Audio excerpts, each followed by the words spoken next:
झारखंड में बड़ी राहत, बसों का आवागमन होगा। 8 बजे तक खुली रहेंगी दुकानें, रविवार को पूर्ण लॉकडाउन। झारखंड सरकार ने अनलॉक 5 में राज्य की जनता को बड़ी राहत दी है। अब सभी जिलों में दुकानें 8 बजे रात तक खुली रहेंगी। एक जिले से दूसरे जिले तक बसों का आवागमन होगा। बाहर से यानी दूसरे राज्यों से आने वालों को 7 दिन तक क्वारंटाइन में रहने की अब जरूरत नहीं है। रेस्टोरेंट एवं बार का 50% सीटें साथ खुलेंगी।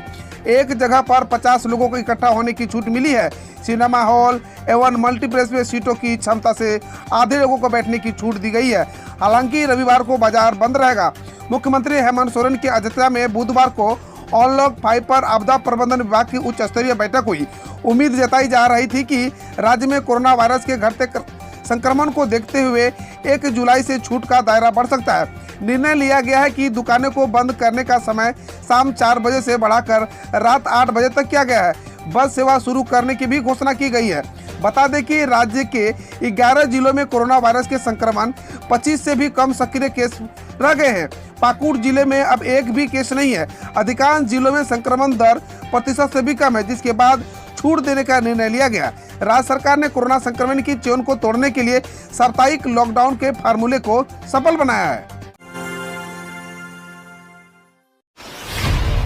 झारखंड में अवैध शराब कारोबारियों के खिलाफ अभियान जारी।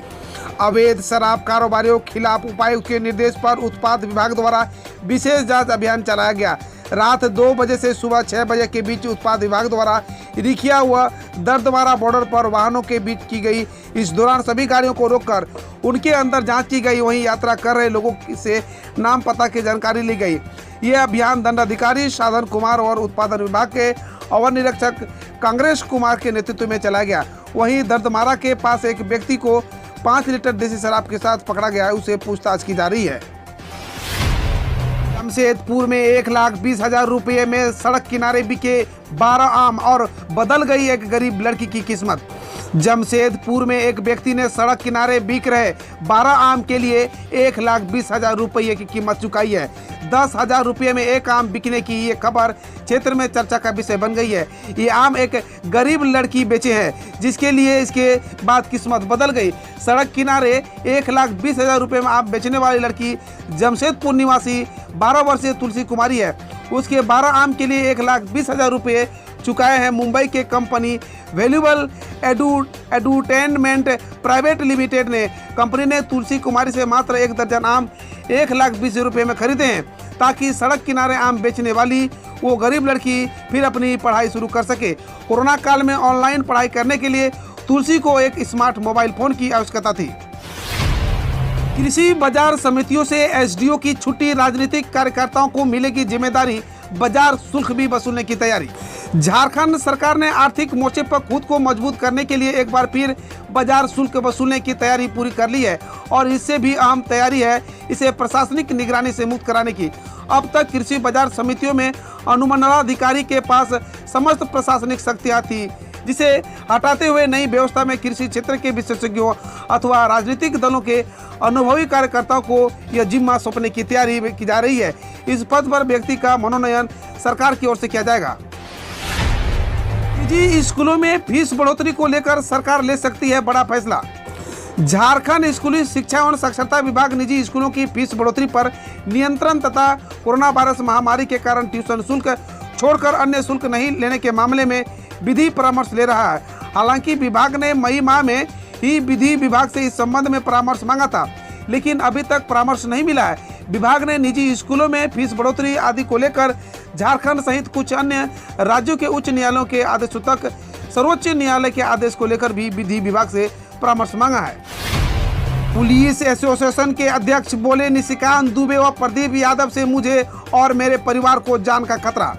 विधायक प्रदीप यादव पर यौन उत्पीड़न का केस करने वाली पीड़िता को फोन कर केस उठाने का दबाव बनाने का व जान से मारने की कथित धमकी संबंधित अपने आरोप लगे आरोप को झारखंड पुलिस मेंस एसोसिएशन के प्रदेश अध्यक्ष राकेश कुमार पांडे ने सिरे से खारिज कर दिया है। उन्होंने कहा कि उन्हें धमकी नहीं दी और बेगुनाही साबित करने से संबंधित पर्याप्त साक्ष्य उनके पास मौजूद है। राकेश कुमार पांडे ने बुधवार को लाइन टैंक रोड स्थित झारखंड पुलिस मेंस एसोसिएशन के कार्यालय में प्रेस कॉन्फ्रेंस पर यह चिंता जताई कि उन्हें इस बात का डर है कि सांसद निशिकांत दुबे व विधायक प्रदीप यादव उनकी हत्या करवा सकते हैं। उन्होंने सरकार से मांग की है कि उन्हें एक साजिश के तहत सांसद फंसा रहे। सांसद निशिकांत दुबे, विधायक प्रदीप यादव से उन्हें उनके माता पिता, पत्नी व बच्चे को जान का खतरा है। इसके लिए उन्हें सुरक्षा उपलब्ध कराने का आग्रह किया जाए। फिट इंडिया मूवमेंट रजिस्ट्रेशन और सर्टिफिकेशन में झारखंड फिसड्डी, केवल 8,425 स्कूलों ने कराया सर्टिफिकेशन। फिट इंडिया मूवमेंट के अंतर्गत झारखंड के सरकारी और निजी विद्यालय रजिस्ट्रेशन और सर्टिफिकेशन में फिसड्डी साबित हो रहे हैं। राज्य के 45,588 स्कूलों में से मात्र 8,425 स्कूलों ने अब तक सर्टिफिकेशन कराया है। यह कुल स्कूलों का मात्र 18.48% है। रामगढ़ ही ऐसा जिला है जहां आधे से ज़्यादा स्कूलों ने फिट इंडिया मूवमेंट में रजिस्ट्रेशन कराकर सर्टिफिकेशन करा लिया है। वहीं चतरा, पश्चिमी सिंहभूम, गिरिडीह, धनबाद, हजारीबाग, पलामू और गुमला सबसे फिसड्डी जिला है, जहां 9% से भी कम स्कूलों ने फिट इंडिया मूवमेंट का सर्टिफिकेट लिया है। झारखंड में सिद्धू कान्हू समेत अन्य अमर शहीदों को किया नमन। सीएम हेमंत सोरेन बोले, वीर और शहीदों की है धरती, समृद्ध और सशक्त राज्य बनाने पर रहेगा जोर। 30 जून यानी कल झारखंड का हूल दिवस था। झारखंड के अमर शहीद सिद्धू कान्हू, चांद भैरव और फूलो जानो सहित अन्य वीरों को याद करने का दिन था। सीएम हेमंत सोरेन समेत अन्य लोगों ने वीर शहीदों को नमन करते हुए उनके सपनों का समृद्ध और सशक्त झारखंड बनाने पर जोर दिया। इस मौके पर सीएम हेमंत सोरेन ने कहा कि झारखंड वीरों और शहीदों की धरती है। 1855 में सिद्धू कान्हू के नेतृत्व में आदिवासियों ने अदम्य वीरता और साहस का परिचय देते हुए अंग्रेजों के छक्के छुड़ा दिए थे। अपने हक, अधिकार और देश की खातिर इन वीरों ने अपनी कुर्बानी दे दी थी।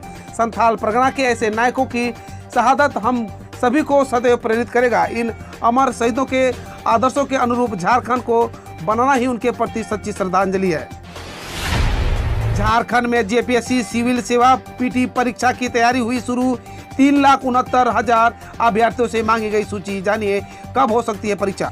झारखंड लोक सेवा आयोग ने 7वीं, 8वीं, 9वीं और 10वीं सिविल सेवा प्रारंभिक परीक्षा की तैयारी एक बार फिर से शुरू की है। कुल 5 लाख आवेदन में से स्क्रूटनी में सही पाए गए 3,69,000 अभ्यर्थियों के परीक्षा में बैठने के लिए केंद्र का निर्धारण करने की कार्रवाई शुरू की गई है। आयोग ने राज्य के सभी 24 जिलों में परीक्षा केंद्र बनाने का निर्णय लिया है। धनबाद में बड़ा हादसा, बिहार से बंगाल जा रही बस ने खड़े टक्कर में मारी टक्कर, 30 मुसाफिर हुए घायल। झारखंड के धनबाद जिले में राजगंज स्थित जीटी रोड डोमनपुर में दर्दनाक हादसा हो गया। यहां बिहार के हाजीपुर से पश्चिम बंगाल के कोलकाता जा रही तेज रफ्तार बस ने सड़क किनारे खड़े ट्रक में जोरदार टक्कर मार दी। इस हादसे में करीब 30 मुसाफिरों के घायल होने की सूचना है। इनमें कई की हालत गंभीर बताई जा रही है। वहीं 20 घायलों को धनबाद पीएमसीएच में भर्ती कराया गया है। माना जा रहा है कि बस के ड्राइवर को झपकी आने की वजह से यह दुर्घटना हुई है।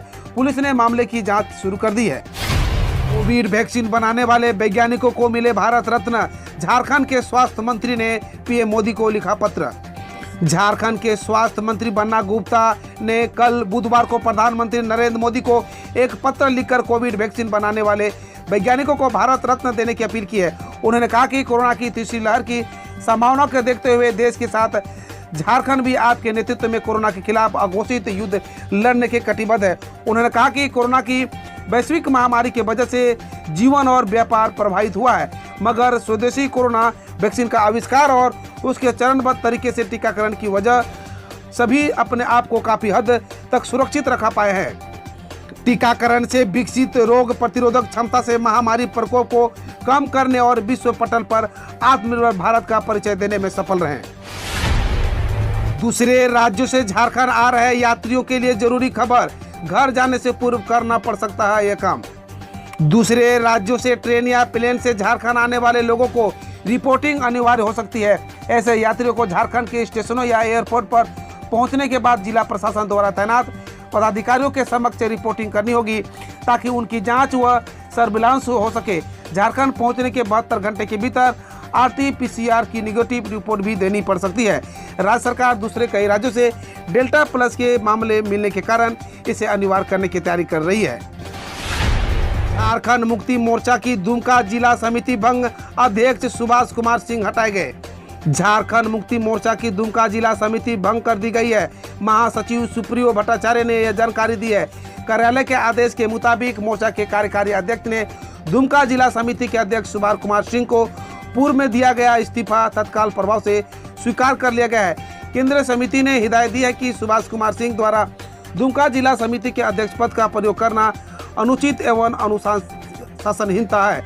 उन्हें निर्देश दिया गया है कि अपने नाम के साथ झारखंड मुक्ति मोर्चा की दुमका जिला समिति के अध्यक्ष पद का उल्लेख न करें। मध्याह्न भोजन मद की 6,98,00,000 से अधिक राशि हुई सरेंडर। झारखंड राज्य मध्याह्न भोजन प्राधिकरण से जारी निर्देश के आलोक में गुमला जिला के 1175 विद्यालयों ने अपने माता समेत खाता को शून्य करते हुए मध्याह्न भोजन मद की 6,98,91,000 रुपये अधिक की राशि जिला शिक्षा अधीक्षक कार्यालय को वापस कर दिया है। ज्ञात हो कि गुमला जिला में मध्याह्न भोजन के अंतर्गत कुल 1486 विद्यालय हैं। 1 जुलाई से नवीन वित्तीय प्रबंधन पद्धति लागू करने को लेकर मध्याह्न भोजन प्राधिकरण ने जिला के सभी विद्यालय के प्रधानाध्यापक से माता समिति के बैंक खाता के शेष राशि को 20 जून तक वापस करने और खाता को शून्य करने का निर्देश दिया था। निशाने पर आपका भ्रष्ट बिजनेस है। सुखबीर सिंह बादल के मिसगाइडेड मिसाइल पर बयान पर सिद्धू। पंजाब में शिरोमणि अकाली दल के प्रमुख सुखबीर सिंह बादल द्वारा कांग्रेस विधायक नवजोत सिंह सिद्धू को मिसगाइडेड मिसाइल बताने पर सिद्धू ने कहा कि गाइडेड हूं और निशाने पर आपका भ्रष्ट बिजनेस है। बकौल सिद्धू, जब तक पंजाब की बर्बादी पर बने सुख विलास को गरीबी के लिए सरकारी स्कूल और सरकारी अस्पतालों में न बदल दूं, चैन से नहीं बैठूंगा। नेपाल बिहार बॉर्डर पर चीन निर्मित 8 ड्रोन जब्त। एएसबी ने 3 तस्करों को किया गिरफ्तार। सशस्त्र सीमा बल ने नेपाल बिहार बॉर्डर पर पूर्वी चंपारण जिले में तस्करी कर लाए जा रहे चीन निर्मित 8 ड्रोन जब्त किए हैं और 3 तस्करों को गिरफ्तार किया गया है। आरोपियों के खिलाफ कुंडावा चैनपुर थाने में केस दर्ज किया गया है। एएसबी के सब इंस्पेक्टर दयानंद कुशवाहा के मुताबिक आरोपियों के पास से नेपाली करेंसी भी बरामद हुई है। चारधाम यात्रा पर रोक के हाई कोर्ट के फैसले के खिलाफ सुप्रीम कोर्ट पहुंची उत्तराखंड सरकार। उत्तराखंड सरकार के 1 जुलाई से चारधाम यात्रा शुरू करने के फैसले पर उत्तराखंड हाई कोर्ट द्वारा रोक लगाए जाने के बाद राज्य सरकार ने सुप्रीम कोर्ट का रुख किया है। हाई कोर्ट ने सोमवार को चारधाम यात्रा पर रोक लगाते हुए उनकी लाइव स्ट्रीमिंग का आदेश दिया था। हाई कोर्ट इस मामले में 7 जुलाई के अगली सुनवाई करने वाला है। पश्चिम बंगाल में शुरू हुई स्टूडेंट क्रेडिट कार्ड योजना, मिलेगा 10 लाख तक का लोन। पश्चिम बंगाल सरकार ने राज्य में स्टूडेंट क्रेडिट कार्ड योजना शुरू की है। 40 वर्ष के आयु तक के छात्र इस योजना के लिए पात्र हैं। उसके तहत उच्च शिक्षा के लिए 10 लाख तक का सॉफ्ट लोन लिया जा सकता है। वहीं छात्र को नौकरी मिलने के बाद ऋण चुकाने के लिए 15 वर्षों का समय दिया जाएगा। हम पर दबाव डाला जाता है कि चीन से रिश्तों में झुकाव कम करें, यह कभी नहीं होगा। पाक पीएम। पाकिस्तान के प्रधानमंत्री इमरान खान ने कहा कि पाकिस्तान पर अमेरिका और अन्य पश्चिमी ताकतों द्वारा दबाव डाला जाता है कि वो चीन के साथ रिश्तों में झुकाव को कम करे या बदले, लेकिन यह कभी नहीं बदलने वाला है। उन्होंने कहा चीन पाकिस्तान के रिश्ते में बहुत गहरे है। यह सिर्फ सरकार के कारण नहीं बल्कि लोगों से लोगों का संबंध के कारण है। भारतीय अर्थव्यवस्था के परिदृश्य में मील का पत्थर। जीएसटीसी के 4 साल पूरे होने पर पीएम मोदी ने कहा। जीएसटीसी व्यवस्था के 4 साल पूरे होने के मौके पर बुधवार को प्रधानमंत्री नरेंद्र मोदी ने कहा कि यह भारतीय अर्थव्यवस्था के परिदृश्य में मील का पत्थर साबित हुआ है। बकौल पीएम, इससे करों की संख्या और तमाम आदमी पर टैक्स के बोझ में कमी आई है। उन्होंने कहा कि जीएसटीसी से पारदर्शिता, अनुपालन और कुल कर संग्रह बढ़ा है। कश्मीर में सुरक्षा बलों के साथ मुठभेड़ में 2 आतंकी ढेर अभियान जारी। कश्मीर जोन पुलिस ने बताया कि सुरक्षा बलों ने कुलगाम में मुठभेड़ के दौरान 2 अज्ञात आतंकवादियों को मार गिराया है। बकौल पुलिस अभियान फिलहाल जारी है। गौरतलब है कि इससे पहले मंगलवार को सुरक्षा बलों ने एक अन्य आतंकवादी को मार गिराया था और इस मुठभेड़ में लश्कर-ए-तैयबा के शीर्ष कमांडर नदीम अबरार की मौत हो गई थी। बिहार में आकाशीय बिजली गिरने से 11 लोगों की हुई मौत, 6 लोग हुए घायल। बिहार में मंगलवार को आकाशीय बिजली गिरने से 11 लोगों की मौत हो गई है। आपदा प्रबंधन विभाग के अनुसार पश्चिमी चंपारण व पूर्वी चंपारण जिलों में 6 लोगों की मौत हो गई, जबकि पटना में 2 और, नालंदा, मधेपुरा और औरंगाबाद में 1-1 की मौत हुई है। वहीं पूर्वी चंपारण में 4 और पटना जिले में 2 लोग गंभीर रूप से घायल हुए हैं। टेस्ट बल्लेबाजों की ताजा रैंकिंग जारी, शीर्ष पर पहुंचे केन विलियमसन। आईसीसी ने टेस्ट बल्लेबाजी की ताजा रैंकिंग जारी की है, जिसमें WTC विजेता न्यूजीलैंड के कप्तान केन विलियमसन ऑस्ट्रेलियाई बल्लेबाज स्टीव स्मिथ को हटा करके शीर्ष पर पहुंच गए हैं। भारतीय कप्तान विराट कोहली चौथे नंबर पर बरकरार हैं। टॉप 10 में भारतीय बल्लेबाज रोहित शर्मा 6 और ऋषभ पंत 7 में शामिल है, जबकि अजिंक्य रहाणे 13वें स्थान पर हैं। अंतर्राष्ट्रीय उड़ानों पर प्रतिबंध 31 जुलाई तक बढ़ा, विशेष मामलों में मिलेगी अनुमति। कोविड-19 महामारी के चलते नागरिक उड्डयन महानिदेशालय ने अंतर्राष्ट्रीय वाणिज्यिक उड़ानों की आवाजाही पर प्रतिबंध को 31 जुलाई 2021 तक बढ़ा दिया है। हालांकि DGCA की अनुमति प्राप्त और पूर्ण रूप से मालवाहक उड़ानों पर यह प्रतिबंध लागू नहीं होगा। इसके अलावा विशेष मामले में कुछ चुनिंदा रूट्स पर भी अंतर्राष्ट्रीय उड़ानों की अनुमति दी जा सकती है। यूपी में बीजेपी से गठबंधन नहीं हुआ तो 200 सीटों पर चुनाव लड़ेगी जदयू। जदयू के प्रवक्ता केसी त्यागी ने कहा कि उत्तर प्रदेश विधानसभा चुनाव में अगर बीजेपी उनके साथ गठबंधन नहीं करती है तो जदयू 200 सीटों पर चुनाव लड़ेगी। उन्होंने कहा कि वह मुख्यमंत्री योगी आदित्यनाथ को यह बता चुके हैं, लेकिन उनका कोई जवाब नहीं आया है। बकौल त्यागी जदयू करीब 17 जिलों में प्रत्याशी उतार सकती है। कोविड-19 मृतकों के परिवारों को मुआवजा के लिए बनाए गाइडलाइंस, केंद्र से सुप्रीम कोर्ट ने कहा। सुप्रीम कोर्ट ने केंद्र सरकार को कोविड-19 मृतकों के परिवारों को मुआवजा देने के लिए 6 हफ्ते में गाइडलाइंस तैयार करने का निर्देश दिया है। बकौल कोर्ट उसके लिए उचित राशि तय करने का फैसला राष्ट्रीय आपदा प्रबंधन प्राधिकार पर छोड़ दिया गया है। इससे पहले सरकार ने कहा था कि वह पीड़ित परिवारों को 4 लाख मुआवजा नहीं दे सकती। हम रोज ऐसे ही न्यूज लाते रहेंगे, तो यदि आपने अभी तक क्लीन न्यूज को सब्सक्राइब नहीं किया है तो पहले फटाफट सब्सक्राइब कर लें, साथ ही बेल आइकन को दबा दें ताकि कोई अपडेट मिस ना हो।